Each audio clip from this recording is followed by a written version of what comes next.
啊，想说要做生意呀、我本来是在上班的，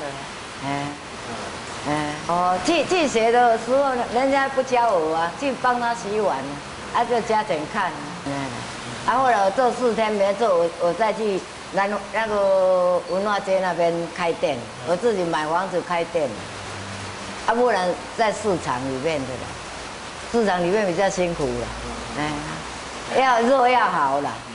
第一肉要好啊，那个东西也要实在啦。像我去那个杂货店买我都买最好的啦。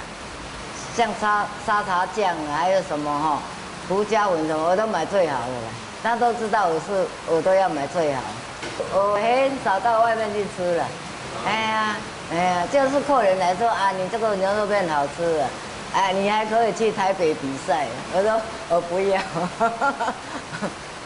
就那个牛肉，我都买那个真空包的啦，真空包的比较好啦。我本来煮这个都会出油啊，那些有炒那个姜啊，炒姜啊，然后再炒牛肉啊，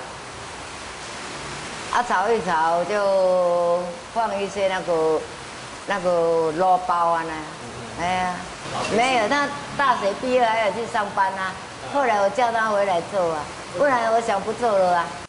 上次一个来叫我教他，说要15万给我，我都不教他了。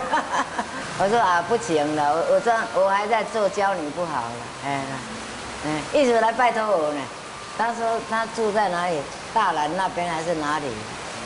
来好几次哦。